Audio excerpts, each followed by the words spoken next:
Greetings, everyone. Your cartoonist pal Stan here with another episode of 50 Years in the Dungeon, the show I'm doing to celebrate the 50th anniversary of the game Dungeons and Dragons and the entire hobby of role-playing games. You know what I mean.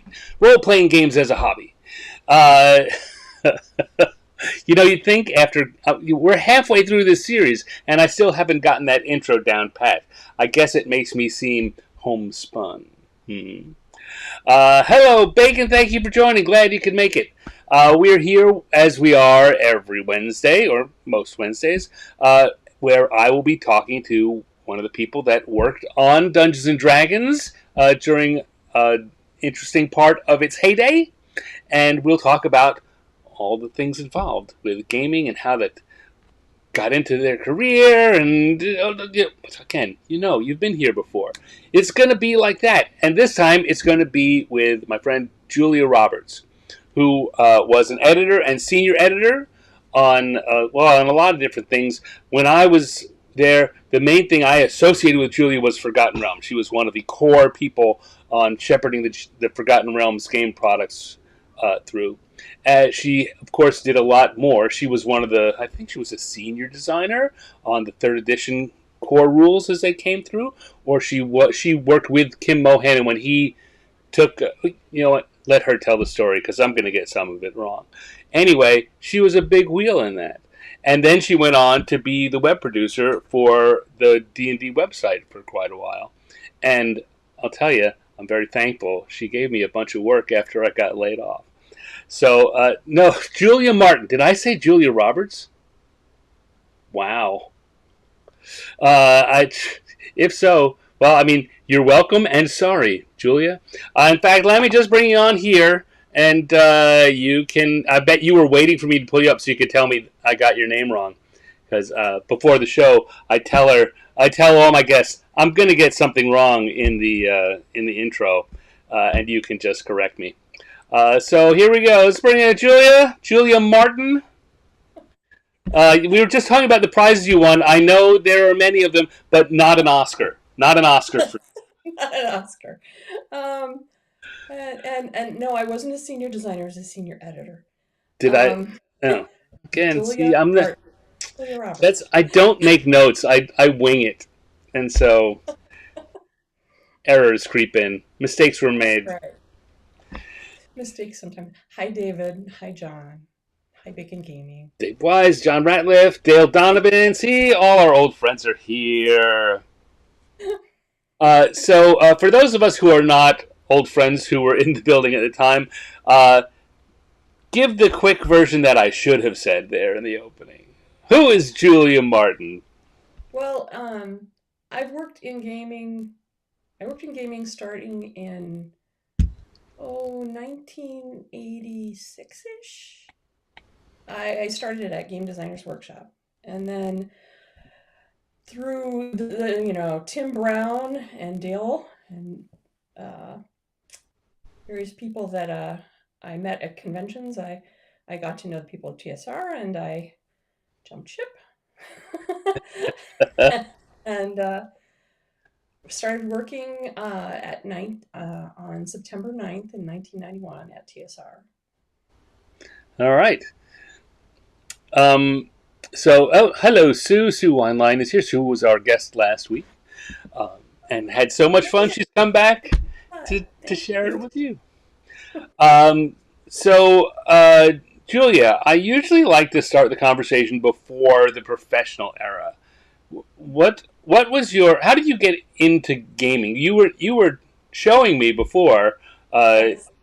So this is actually it. This was my original game box. The first one I got. Yeah, and I was saying that I no longer have my original box, but it's the same one that was my first box too. Hmm. So we started gaming roughly about the same time. Hmm. And How? So shortly what was after, it that got you to? How is it that that box got in your hands? well, I think I read a magazine or a newspaper article. Yeah. Um, something like that was probably in the regional area of Chicago, because that's where I Yeah. grew up in suburbs. And I thought that this sounded just absolutely awesome. And I hounded my parents to death until they let me get the box. I think it was from like a bookstore, might have been Yeah. Walden. Yeah. Um, and then after that, I got more things directly from the Oh, that's hobby, awesome. the dungeon. Sorry, this very. There Yeah, you I go. can. There's the The dungeon. the Dungeon Hobby Shop, the legendary Dungeon Hobby Yeah. Shop. And that was my address long ago. It doesn't work anymore. So don't, if you think you're gonna do something with it, think again. Yes. Whoever's living there now, people may be sending email to you. I think that house is now owned by some wonderful people that my mother sold it to long ago. So, anyways, I picked up like a lot of the different modules. It's when I learned the word module. um, Who? and tried to run games. Mm, who were you running them for? Oh, well, I ran them for my brother and my mom, and then for neighbor kids Yeah. across the way. Uh, Most of it was, I think it was B1. Yeah. It was the one that came with the blue box. Um, I killed people with sturges a lot unintentionally. The dice don't lie, baby. And made up stuff sometimes that I thought would be cool if we added it. Um, I I always wanted to find a way to actually roll up a paladin or a ranger, but I could not figure out how to do that without cheating. Yeah. Well, back when it's if you don't roll well enough, you can't play the thing you want to play. Yeah, and the end of that being one project that when I went to college, we had to take all kinds of things, and one of the things I took was like introduction to computer science or something like that. One of the things I had to learn was how to write. I learned how to write a basic code thing. And the one thing I learned, I simulated the rolling for a character set for stats. And that it. The professor's like, well, it works. I'm not really sure what it's for, but it works. Oh, Professor, if only you knew. I now have an army. Yeah, I was at the time I was part of the gaming. Um, well, there was a gaming club, Right. and I ended up becoming, through the years, the vice president at a certain point. Um, Where did you go to school? I went to Illinois State University, Hmm? um, which made it very easy to finally move to Wisconsin because Um, so again, now you were saying before that you things slip your mind. What slips my mind a lot is whether the conversation we had was before I hit go on air or after. So right. I either So, leave things out or repeat things unnecessarily. But you were saying that you started professionally yes. working at GDW at Games Yeah, Design. PDW, which Illinois State University is in Normal, Illinois, and Game Designers Workshop was about 2 blocks in Main Street as a company. And Okay. so I started as a proofreader. I got a tip from my friend Lester, and ended up proofreading, and then my role eventually rolled up to being an editor and a typesetter, and an editor for their magazine. You never lost a title at DW, you just added more of them. um, but yeah, I worked on things like Mega Traveler and Trolley 2000, and um, some of my I have actual titles that are, this is one of the, look Oh, at ooh, Hell's Gate. Dark Conspiracy and Rock to the core. 2300 AD. You know what? I don't think I ever um, had that book, but I remember that Rotten to the Core cover. I remember Yeah, that. my very first Oh design yeah, edit was a referee screen for Space 1889. And I still own the actual picture. I oh bought sweet. from the art. That's a nice piece of art. It's got dinosaurs in it. It's cute.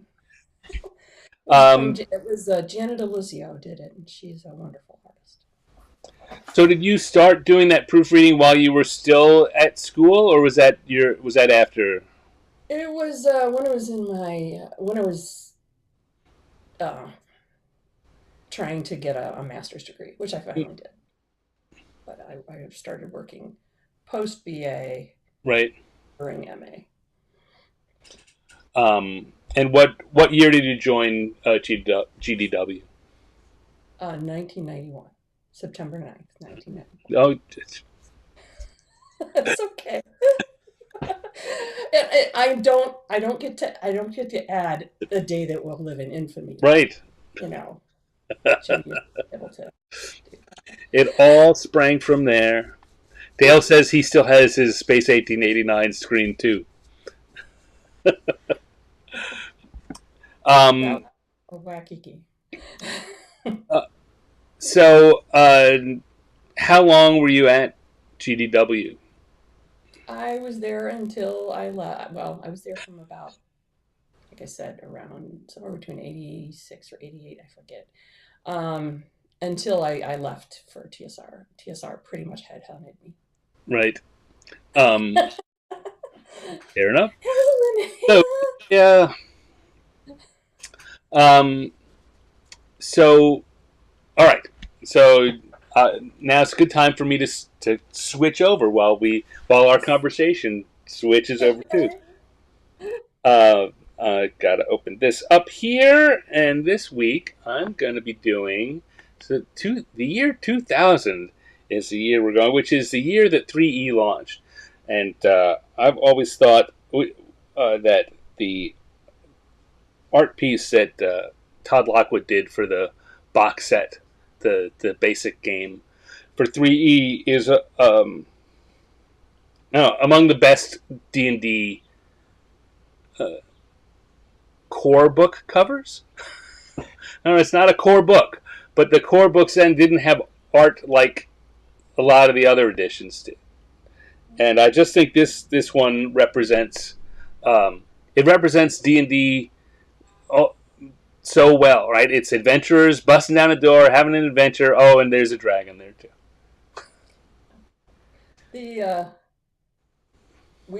this particular edition was really wonderful because we got to name the NPCs that became sort of the iconic Right. character, and the big guy there with the sword, that's Ragnar.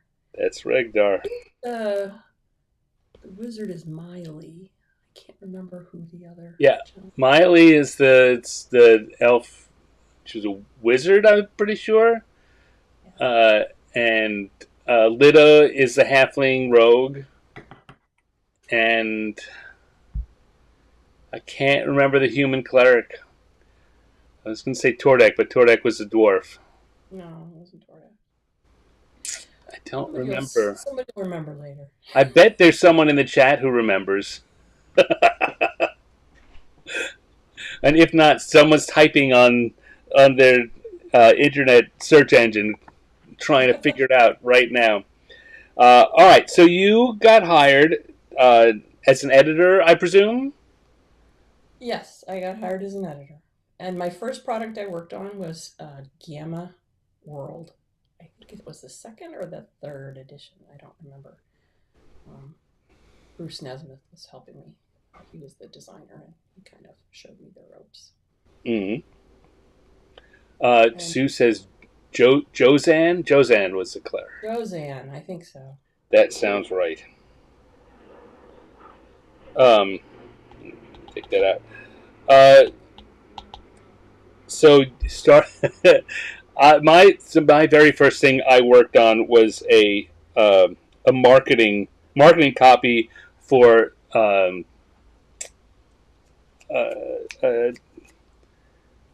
what was this? What was the sci-fi game? The early sci-fi game. Gamma. No. After that, the Star Frontiers.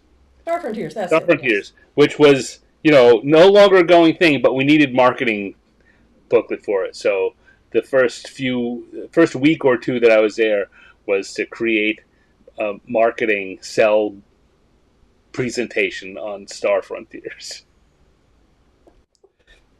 So, yeah, I worked. The next thing I actually got to work on, sort of a D&D. We had these really huge kind of game boxes that we were positioning, selling through, I think, Toys R Us. And Yeah, there was a dragon tower haunted. I don't remember. It had a dragon in it, and it was a big kind of board game thing. And it was a D&D module, but with a huge box and a big board and little pieces. And then we also had to figure out how to make a game out of the D&D module. And we had chits. There were so many chits. And I think Dory edited that for me. And she's the one who told me that I had made far too many chits and I needed to figure out how to redesign.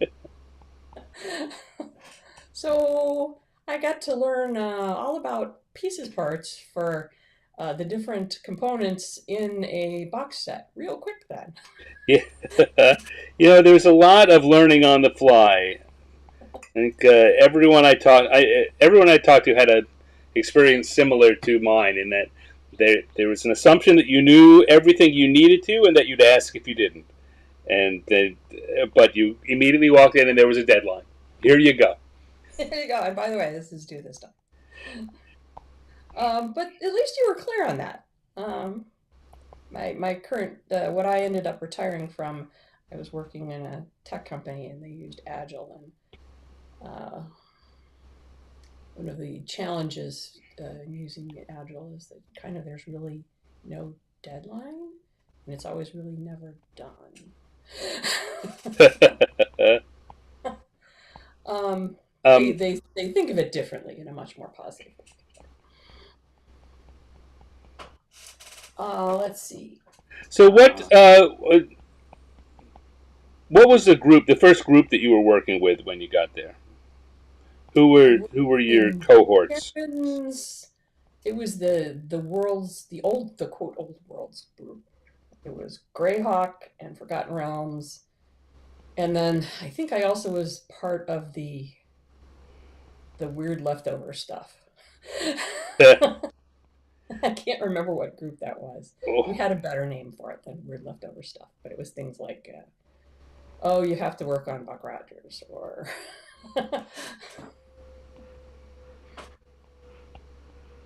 but the old worlds was my passion. I was always enamored with Forgotten Realms, and I made it my goal to learn the continuity of Forgotten Realms, which even then was ridiculous in scope, and only got bigger as you went along. Like I say, when I got there, that was what I came to associate you with, was the person that really understood Forgotten Realms. Harold, you still look good too, and I love your hat. Still there, still the Harold hat. Hello, Harold. All right. So what were some of the? I was going to ask it in what might have sounded like a negative way. When getting into that group, getting into doing Old Worlds and particularly Forgotten Realms, what What were the good parts and what were the challenges? Well, the good parts were I got to work on a campaign world and an IP that I was just passionate about. The bad parts were you had to learn a lot of product real fast. I spent a lot of time reading with my head through things in my cube. Um, but one of the other delights was working with Ed Greenwood, who, on the downside, loved long sentences.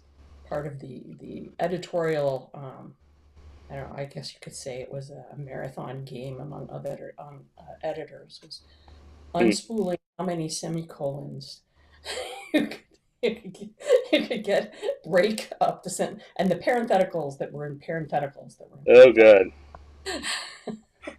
We Um, it so much lore, but kind of densely written. um uh again trying you recently we were talking you and I had lunch recently and you were talking about the fact that you had sometime in the last few years you had been the owner of what had been the official map in the office that we kept around. Yeah. Uh, Uh, the working map, well, it actually was originally pieced together by photocopies of what Ed sent us, and then it was taped together and put Ed Jeff Grubb had it for a long time in his cube.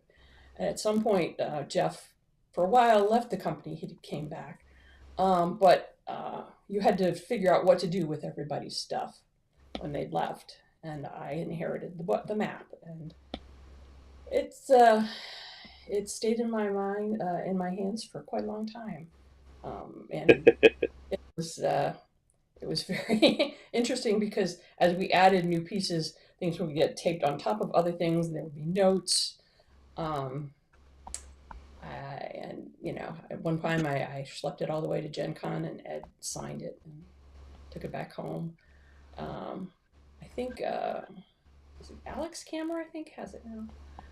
Um, yeah, if I think that's what you said over lunch. Um, but that I've always been very enamored of maps, and so keeping track of all the things in the maps, and also annotating uh, the atlas. I still have the old atlas with all the little proofreading corrections and things. No, this isn't this. oh, oh. And So, for then those who don't know, there was a, a couple of big um, trade paperback size books that were published. The Atlas of the Forgotten Realms, the Atlas of Dragonlance were the two. The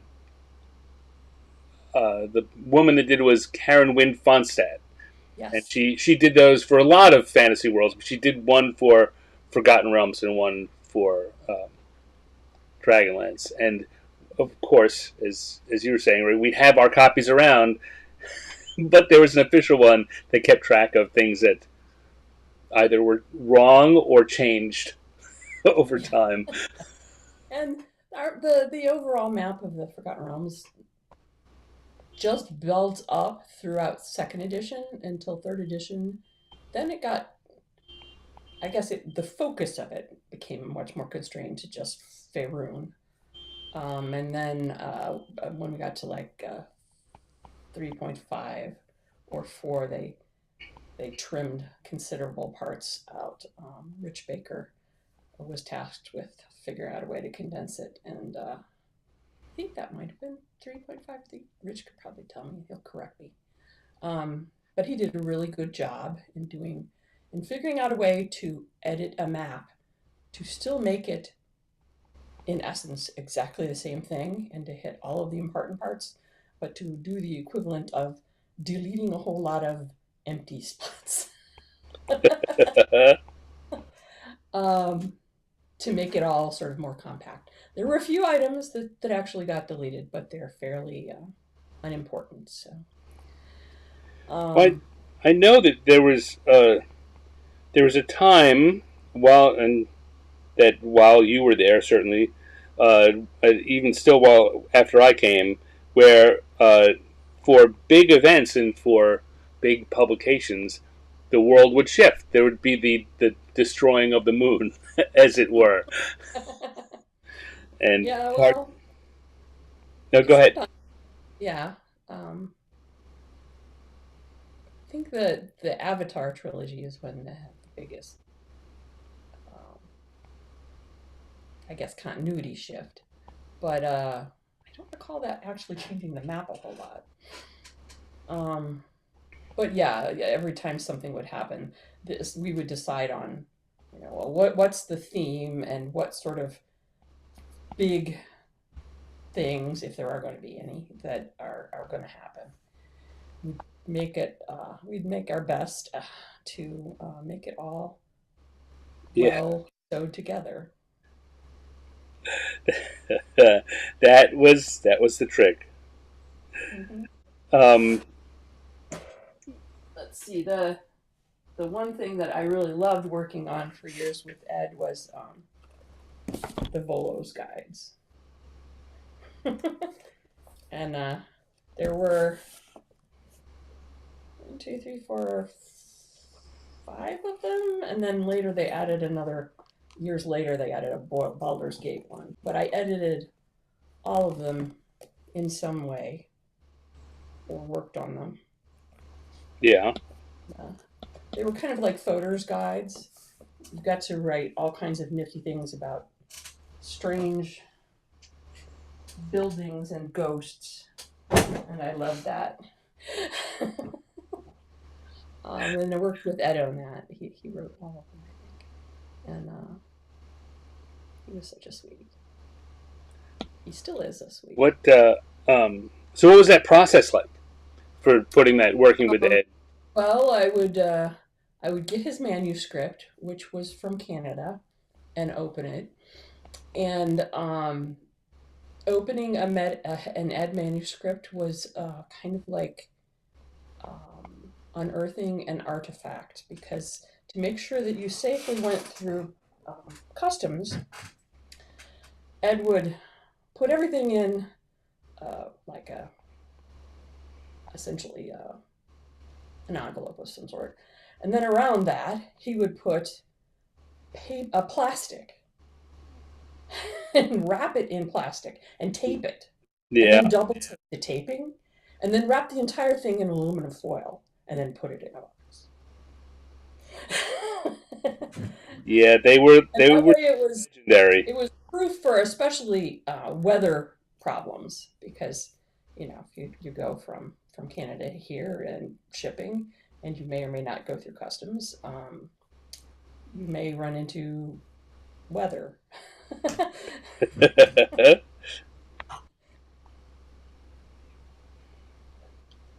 And then usually there'd be a way he would usually there at that point we had discs, 3.5 and Right, copies, back when we and used floppy disks. and we would pop in that and start copying things and working away, and then asking questions, and then copy fitting, and then asking Ed if there was something that needed to be added. Because we all had to make all the pages completely filled. You weren't supposed to have empty. Everyone was, there was value in all those words. And so if something was short, you either had to write it in or you'd ask the author and they would provide some stuff. And Ed was great about providing stuff. So Ed is pretty well known for for for overwriting, for being a prolific provider of information. Um,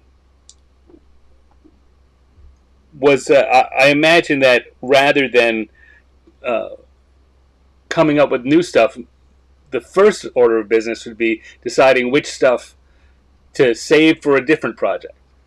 Yeah. because nothing ever went to waste. It's like No, nothing had away. the We would just proverbial Native American and the buffalo. Nothing goes to waste. yes. Um, but yeah, there was a lot of trimming, sometimes neatly, and um, sometimes there'd be cutting. Mostly whenever you had to deal with inserting maps. Um, the the Volo's guides had lots of little maps that were in the actual um, text, and I don't know, the first unintentional trauma I had when working on Volo's guides was when I found out Ed had dutifully followed the exact, city of Waterdeep, original Waterdeep in the North map, Right. and had footnotes for every single thing, so that you knew exactly how it, where which thing we were referring to in the big color map. And but the color map wasn't going to be in the book. And but sort of the assumption was, at least from Ed's standpoint, was that everyone would have Waterdeep in the North when they had this Volo's guide. So, you wanted to be able to know in the footnotes which exact spot this was. And there were some black and white insets that were kind of a little bit vignettes of where things were, but there was no color map. And evidently, I shared my editing and sort of the direction on it, and unbeknownst to me, there was a discussion over, oh my God, we have to have. There's no map, but you've there's map references all over this. What are we going to do? And we ended up putting the color map in, um, but that was an interesting time. So here's, I I mean, learned to make sure not to have footnotes again in my product.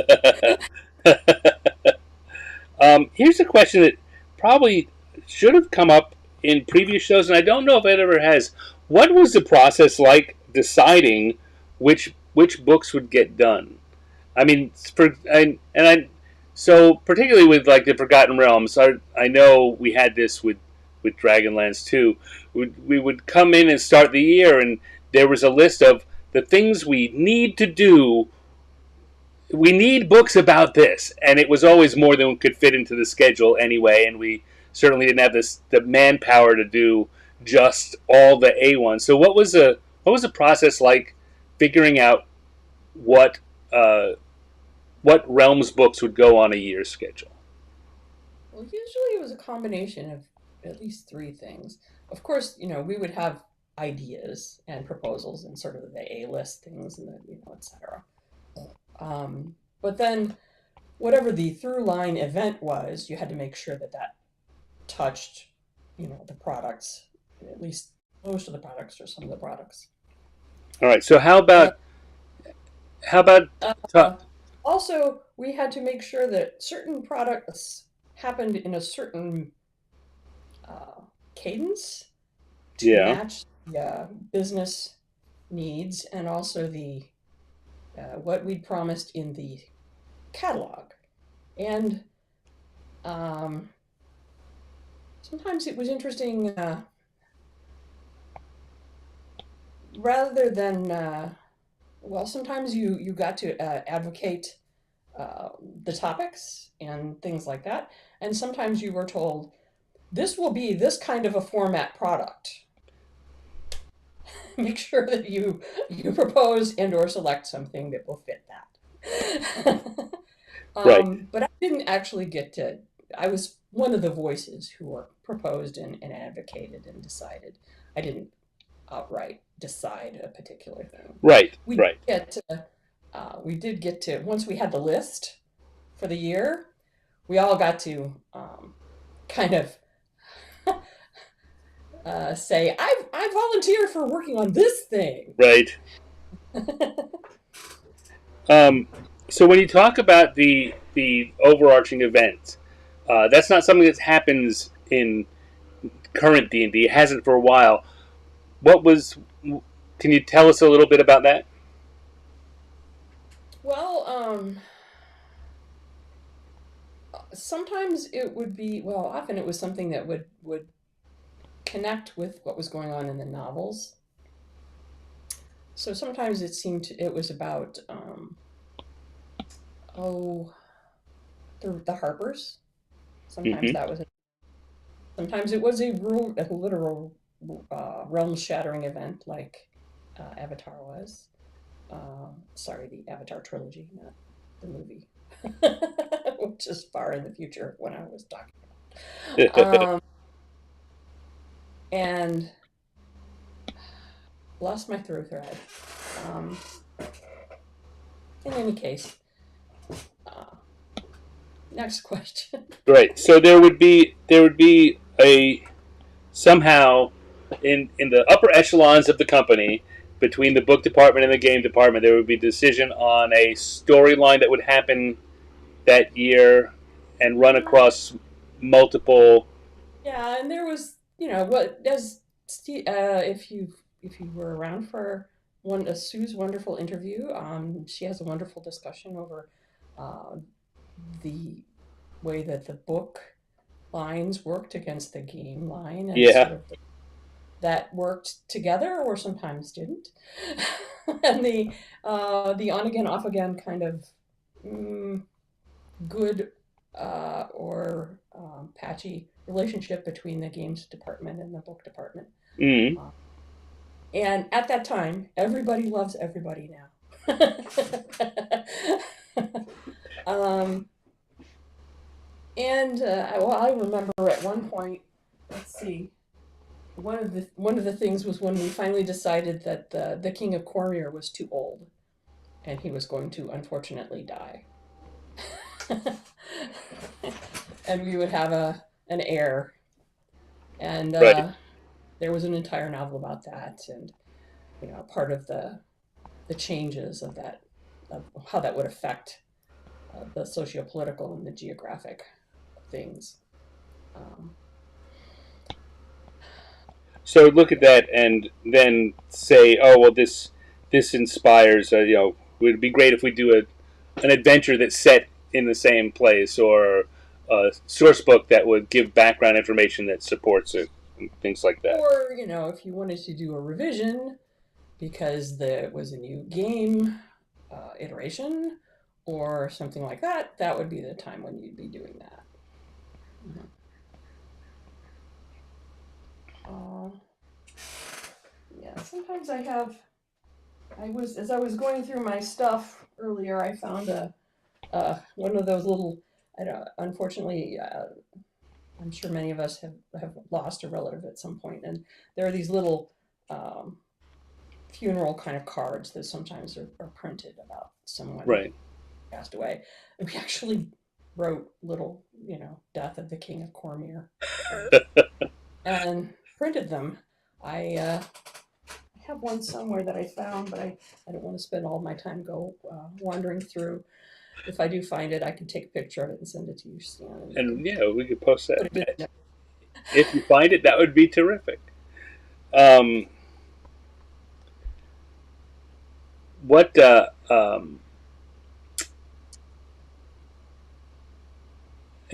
that was going to be a dumb question. I'm not going to ask dumb questions. You can ask dumb questions. Uh, so, uh, can you think of one of these overarching storylines that you think worked? If you think back on all of them, you're like, yeah, that might have been the one that worked the best, or things that really tied in well together. Or, I mean, or one that didn't work out. I'd rather Well, go positive first, but we also had, as part of the sort of the evolution of Forgotten Realms, we had sort of sublines that got added. Like there was Al-Qadim, right, there was Pika, there was entire, there was the relationship of Forgotten Realms to Ravenloft and the Mists. Yeah. There was Spelljammer. Yep. um, so I think probably the most consistent sort of coherent. I mean, the whole death of the King of Cormyr as sort of a thing that happened just in Faerun was worked pretty well. Troy wrote a really good novel that was, I believe, successful. Um, and we included information that would be pertinent in the game products. Um, I unfortunately made a few comments in the draft and sent it through the managing editor, who directly gave them to Troy, and it caused a bit of Uh, over the years, which I think we've mended since. It was not intended. But yeah. young, you say things that you didn't mean to sound like that. um, I had an incident like that on the Dragonlance team where we had written some stuff that got passed along as written when we thought we were talking to the editors. But clearly, if we thought about it, they don't have time to rewrite everything we wrote. Of course, they pass it right along. yeah. We did not take the time to be as um, thoughtful in our expression. Yeah. Understanding, having some empathy in what Yeah. you write. Yeah. Um, in any case, uh, I think that just adding a new sort of plank to the Forgotten Realms, the whole Alcadine Yeah. lines. Um, Andrea and Jeff did a great job there. Are there products that you look back on as the ones that you are? I'm sure there are that you are proudest of. That the ones that you think, yeah, hang that on my hat. Well, I love the Volos guides. Yeah. Um, just because it was a kind of like you could write all of the folksy uh, small kind of things in into the realm that sort of gives it that quality and richness. Right. But I also am pretty doggone proud of working on the third edition. I, of course, third edition was a huge team effort, which Right. included a team of editors. But I got to be lead editor, and here's my see embossed. There it is. You know what? I have my. You've got your little name embossed on there. I got mine here too. Little stand on there. They gave all of us who are on staff a copy of it with our name embossed on the cover.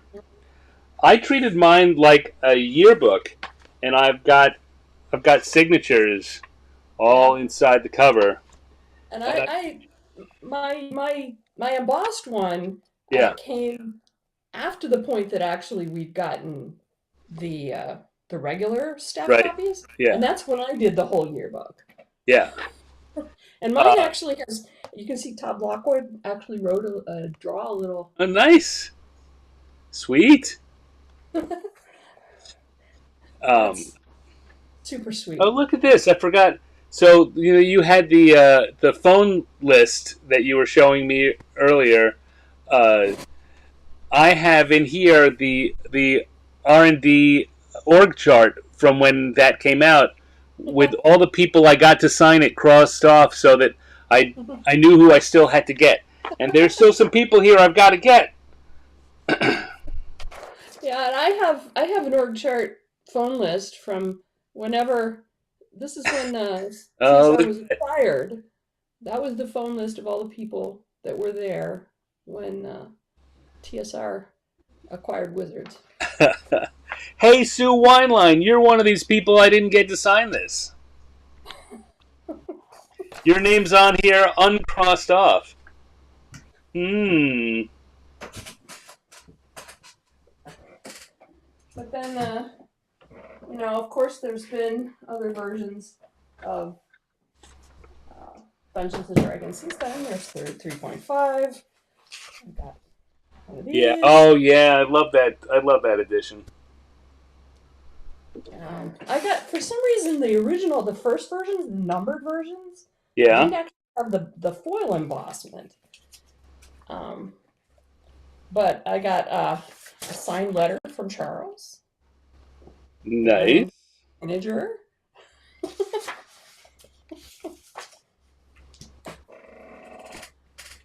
And of course, I worked on a fourth edition too. But in the meantime, I worked on the D&D website, which actually I was doggone proud of. Yeah. You know what? I want to talk about that before we segue over to the website. Though I would like to go back to third edition because that was such a. It was the first time that an edition like that got put together the way it did with so much work uh, within the company and external playtests. And I know that you and Kim Mohan were the two leading forces in the editing and making all those or making sure that the feedback that we were getting got applied in there. Um, I mean, Kim was managing. Well, he was the managing editor. I can't remember if they had a managing editor title at that time, but essentially he was managing editor. Um, the editors in third edition included me, John Ratliff, um, I believe Michelle, hmm. Michelle um, and I think some of the newer folks who we joined with Wizards also worked on third edition. Um, and I know that I'm dropping the name of someone, um, but doggone it, I'll think of it. Names are hard. And of course, working with the designers, you we got to come up with a style guide and made some decisions about what we would call things and what we wouldn't. There were extremely vocal conversations over whether the different equipment slots would be called um, chakras. Yeah. And I was against this. Well, hey, there's a and you lost that one. and there were well, there was a tendency, especially that started happening, where game terminology got turned into three-letter acronyms, and I doggone it tried to not uh, allow the three-letter acronyms accrue in actual print product, because you really didn't need more three-letter acronyms in the universe.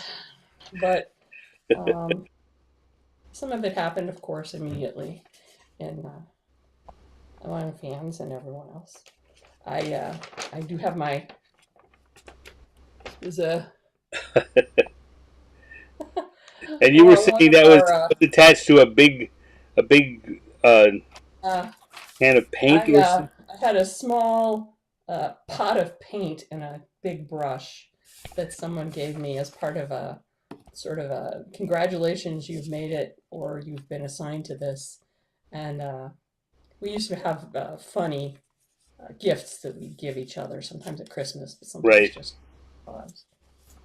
And I got the 3E D&D industrial strength correction fluid. Um, but yeah, working with Monty and Rich and Jonathan, that was pretty cool.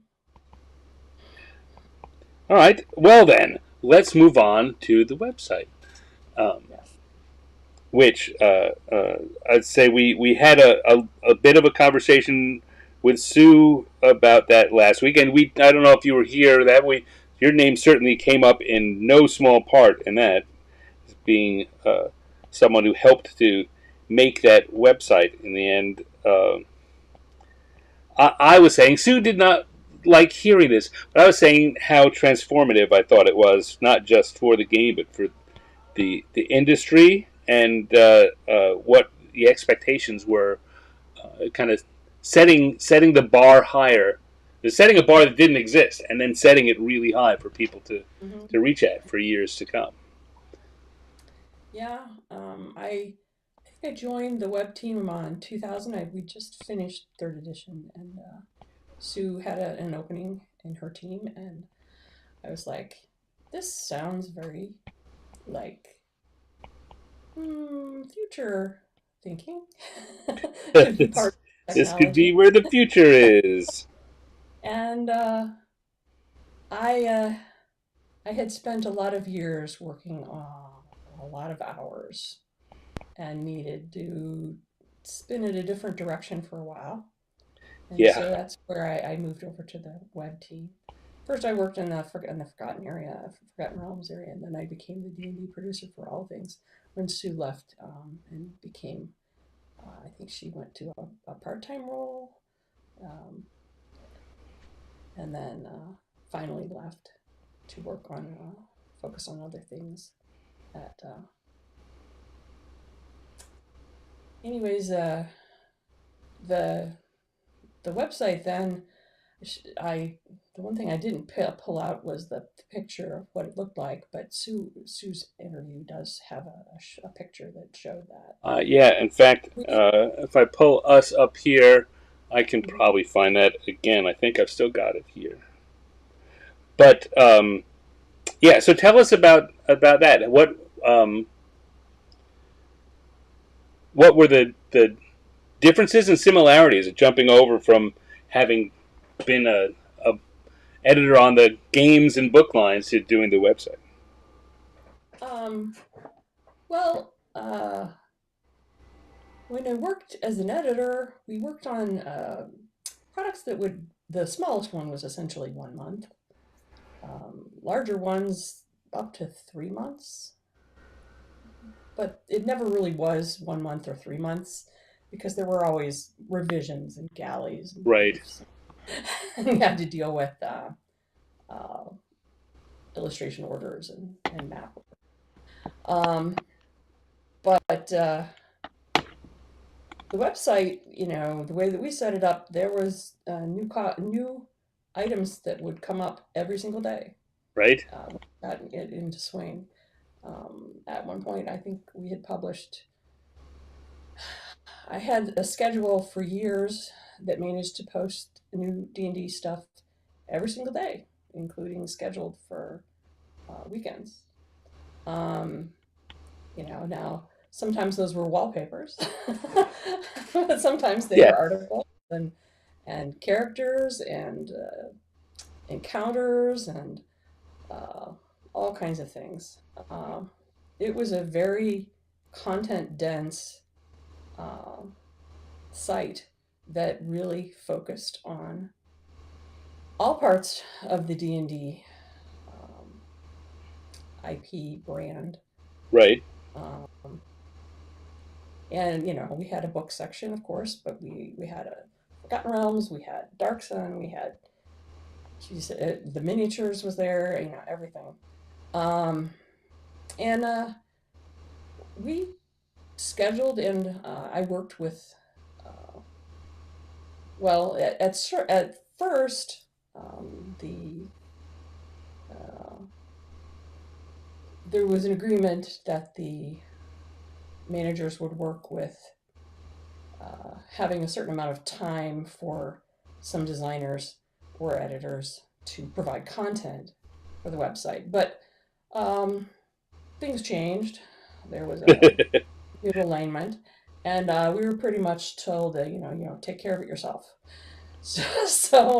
But we were allowed to contract both people in house as an extra contract, Right. Outside of hours, and also with other people who were professional or sometimes new.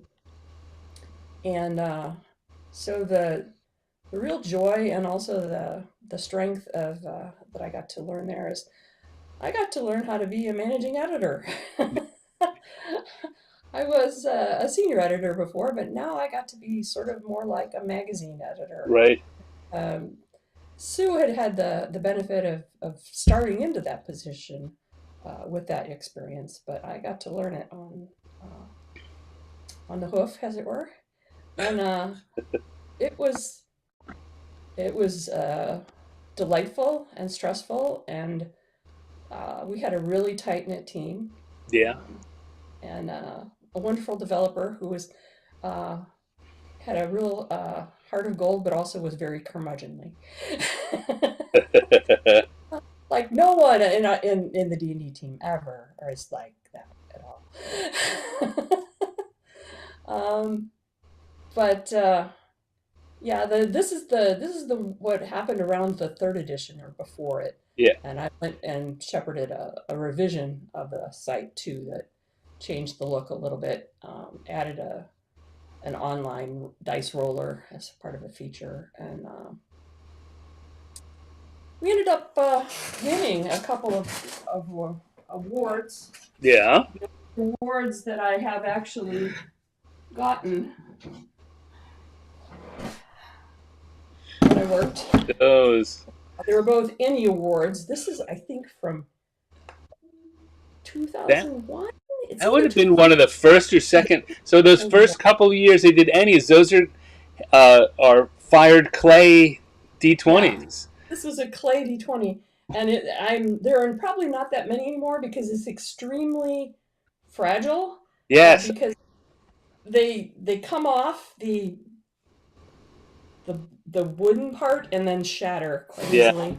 And I this was a remember several 2000. people. Oh yeah, that's nice. Yeah, this one's a little bit more manageable. I remember the first couple of years, a lot of the Ennies, uh, the clay ones, didn't make it out of the award ceremony. They're just Yes, fell to that first pieces. one, the claim one, that was the only one that had that that particular iteration of that type of the trophy. Yeah. Yeah, that pretty much was well known as pe- people didn't leave the award ceremony often without it breaking. To have one still that I literally hand carried it, including on the plane, Yeah. to make sure that it didn't break. I didn't trust it to go through baggage, check baggage at all. Well, you are a wise woman. um, when Sue handed this for last week, and I was looking at this thing. This was from the last week of May 2001. This particular slice of the website. But I was looking at all of the various things that map a week. Right, there's a Yep. different map that you got uh, from some of the in-house and some of the new out-of-house cartographers. We were talking about the fact that you had the adventure a month, but then each week there was a what There were encounters. Fight Club, and that happened, and there were the There were encounters. monsters. Yeah, Yeah. Yep. And of course, there was an online catalog because right. we wanted to tell people what the Oh, is it products were going to be available, but we couldn't sell because, right? as I think has been mentioned before, all of the sales were through distribution, either Right. through the hobby trade or through the book trade. So we didn't have any online sales. In fact, I remember when finally we were able to sell on Amazon. That was quite the deal. um, but it What was actually revelation? on Amazon. It was, I think, through Random House, and then Random House. So essentially, yeah, Random House got them up on Amazon. But Um, All right. Well, look, as I said it would. It's been an hour already. See how fast that goes. So looking back at the website, uh, are there bits of that that you look at with particular pride or Well, ownership on things that the you did fact back that then? we the fact that we had actual downloadable uh, mini adventures encounters Yeah, was quite a bit of a point of pride, and it also became later a point of contention. Um, yeah.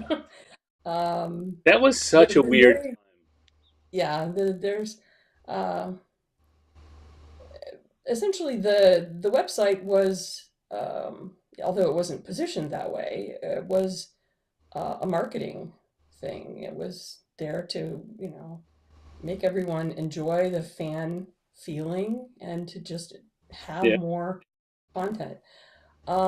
But some parts of the company felt like it was competing with the products and It were unhappy that we were giving things away for free. yeah. It was yeah. I certainly remember it was the the the swing back and forth emotionally that the the R&D department gave about the website between the yes, this will be great to we don't have time to do this to you got to stop doing it. You're making us look bad. To it's got to come through us, and it just Yeah. yeah, it was tough. Um, it kind of sucked. Yeah, But I think of it as Sue pointed out last week, we didn't know it as content marketing, but right. as part of the, not us specifically, but as part of the growth of of the web, we invented our own version of content marketing. Yeah, And uh, how that is positioned in a business setting is something that the web was still trying to figure out. yeah, Is this a product? Is this marketing? Is this competition? Who should own it? Who should control it? Uh, yeah. and that was there. That was this was our version of that whole You, thing that was you got to happening. discover the In, problem before the rest of the world. yeah, it's still trying to, as Michael in chat says, it's still trying to get figured out. Yeah, Um, and oh, in answer to your question, Michael, earlier, was there nomenclatures are? There was a an RPG R&D style guide, and once you decided on the style, whatever the nomenclature was or whatever, it went into the style guide, and you had to adhere to it. it's another, and I know from my little time in in editing because I came into TSR as an editor, but before getting segued over to design mostly. And not that I was unhappy about that, but the most designers use the style guide less than they should have. Yeah. There was a And lot of really good information. yes. And there was also an entire Forgotten Realms Bible too, but that was just an IP thing. Right. There was also Dragonlance Bibles and other, Yeah. But the style guide was this is how you're supposed to write it, and some designers were very careful, and some sort of spent the time to look at it and once or twice, and then just went along thinking that they knew it. To the one of the at one point, when we were at TSR, there were certain things that were so commonly not correct that needed to be fixed that one of the people in R&D who was really a wizard at macros and I think WordPerfect Yeah. came up with this uber macro that you could take a manuscript and run it through and it would make a whole lot of the normal things that you have to do essentially a search and replace for in one giant macro. And That that macro was in fact not part of the demage to wizard problem. That was a completely separate. no. That was human error. That was human error. Very, very human error. All right. Well, I'm going. Well, let's switch back here for a second. We're going to move into our last part of the conversation, so I'm going to stop drawing. Got a good layout. I'm going to, as usual, continue working on this, and when it is done, I will post it for people who are subscribed to our free newsletter. Did I mention that the newsletter was free, which you can get at 50yearsinthedungeon.substack.com, and they get to see it about a week before the rest of the world. So as soon as this is done, it'll go into the newsletter. Still a bit of work to do, but it's coming out. We're in a good spot. In the meanwhile, I like to wrap up just kind of going and taking a minute to think about the fact that we're in the 50th anniversary of the game. How far we've gone. Like, as we said at the beginning, both you and I started at the same period of time. You had that box set. I had my first product was the D&D Advanced Coloring album. But it was the same 1979-ish era. And here we are 45 years later. And the landscape is so different from what we thought it would be. What do you think about where we're at, where the game is at, or even it's not D&D specific, role playing, whichever you would prefer to talk about? I think that a lot of the things that we imagined might happen, I have seen happen. I can remember when I first went from TSR to Wizards, um, Peter Atkinson, who had some real vision, wanted to come up with the ultimate gaming table, which included, miniatures and what you could Right. use kind of like full screen projection, multimedia kind of thing. And well, now we have Zoom and other products like D20 and Roll20 and uh, other particular virtual tabletop platforms that Right. essentially can do that and do it across any particular, just Yeah. online. Um, and the storytelling aspect, I have seen uh, sort of grow into both the live streaming for people who do sort of Mm-hmm. playing they live stream the game, and also kind of the different kinds of spin-off things that relate to that kind of Yeah. almost performative aspect. Um, I still get a little whacked out when I hear that people are being paid DMing, but it's super cool that they are. Um, I think that the fifth edition was certainly an improvement over the previous fourth edition. It got a whole lot of joy back into the game. Mm. I have still to see what will happen in the next edition. Um, I think the underlying role playing games and fantasy and the sort of things that seeded into culture and now essentially are part of modern life as sort of not even noticed as something different or new is sort of delightful to me. Yeah.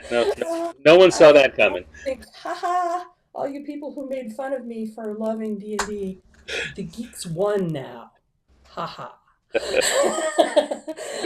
Not only that, here you're getting interviewed for it.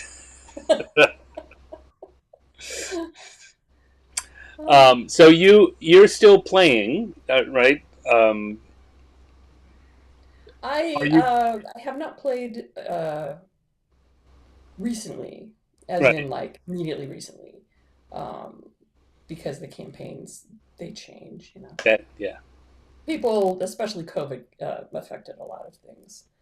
Um, but I'm still very into the game. I played the online version with Baldur's Gate. That was quite amazing. Um, and it will be interesting to see where things go. yeah. So are So you're I'm going to gonna be play. getting the new edition? The I guess I the not new edition, the update to the whatever rulebook. it's going to be called. Yeah. That we're not going to say that it's sixth edition, even though it's sixth edition. Yeah. I mean, with 3.5 in there, you can give it that you can already make the case that we need at least one more whole number on top of it anyway. But um, yeah, no. Are you planning to get them I plan anytime on checking soon, it or out. I know my husband is definitely going to yeah? buy it, so I So will therefore, give it you are too. to her. Um, and then once I see how it looks, I may buy it. I buy a lot of things on PDF or online Right, now, right. so I'm not exactly sure what's going to be available or what the different kinds of Yeah. packaging in sort of an electronic way that's going to be. So So still waiting to find out. as John Ratliff said in the chat, how mainstream is D&D? Well, this week the official D&D postage stamps were released by the U.S. Postal Service. Yes. They're very pretty, very nice stuff. You can get them from your local post office or from USPS.com. Um, yeah, that's pretty mainstream. Yes. All right, And Julia. Stranger, Oh, hmm? the Stranger Things, that was pretty Yeah, awesome. there you go. Um, I want to thank you for coming in and chatting with me. It's been a pleasure. Always is. Um, is there anything going on? I know that you are not working in the industry per se much Mhm. these days. Is there anything going on that you want to shout out or promote or anything like that? Um, I actually don't have anything to promote because I have retired. Well, then we'll just So, promote you, which is worth promoting all on your own. and I'm still delighted and enjoying all of the work that my friends are still doing and still follow it. Um, and I wish joy for your endeavors here, Stan. I think that this is a wonderful podcast. And Oh, thank you. last thing I wanted to share. Oh, This is a Stan thing. This is long ago. oh wow! I'm sorry. And Gotten Stan better took a since then. picture of me long ago. I've gotten better since then. Oh boy. Michael in chat says work on a memoir for us. Oh, I that's a very, very interesting idea. Yeah, I think if I were to have it, I would definitely want to have the co-authors. yeah. I'm not very interesting and just me. W Ford says I wish I knew about this stream earlier. So the good news for you is there's a playlist on the channel that this is in right now, and you can watch all the episodes. They're still there, so you can catch up. And I highly encourage them. There's wonderful interviews there from all kinds of people. I, Um, yeah, it's been a lot. I've been very honored with the people who've accepted my invitation to come and sit down and chat. And I think they've all been fun like this. It's just been really good conversations. All right. well, Oh, I'm gonna then say, hold on. I'm gonna take you off screen and do an outro, and then you and I can say goodbye. But thank you very much for coming in and chatting with me. Thank you for inviting me, Stan. All right, so there we go. That was Julia Martin, not Julia Roberts, as I inadvertently said at the top of the show. But you know what? I'd rather have Julia Martin here anyway. We had a really great conversation. As I said before, we have a free newsletter for the show, 50yearsinthedungeon.substack.com, which will give you links to past shows. So you'll get to see all of the cartoon homages as soon as they're done. This is a free newsletter. There is a paid version, which has a couple of extra things you get. One of which is, for each of the homages, I put up a process video, which shows over the course of a minute or so the entire drawing going from nothing to finished, and it's kind of fun. So check that out. I'm mainly plugging the free version, but yeah, if I get a few simoleons out of it, who's going to complain? Also, tomorrow on this same channel, I will have a regular improv cartooning show called Random Encounters. Come on back, join us. If you're in the live chat, you can throw out ideas and suggestions and see how an idea goes from nothing to a finished cartoon, semi-finished cartoon. Finished cartoon. You know, we artists, we're embarrassed about that. I'm like, oh, if I took more time, it would be better. But yeah, no, finished cartoons. We do three a show, and it's a lot of fun. So please join us. If you want to see more of my stuff, then I suggest going over to my Instagram, instagram.com/Stannex, STANNEX. And just about everything I publish, I put out publicly, winds up there eventually. If you really, really love what I'm doing, and you want to be one of those behind the scenes people, then maybe you want to consider coming over and joining my Patreon. Patreon.com/Stannex. You know what? I'll be honest with you. You get the same thing that people get at the Instagram. You just get it sooner, and you can access it. And at different levels, you also get other thank you gifts. But the main thing is access to the drawings and high-resolution files of them, and some behind-the-scenes drawings, and access to me. And that's worth something. All right, it's not a lot, but something. Thank you all for joining me. It's been fun. Thank you, Julia, again for being here. I really appreciate it. I will be back next week with another conversation with someone who is part of the history of this great game and this great hobby. And until then, take care, everyone. Bye.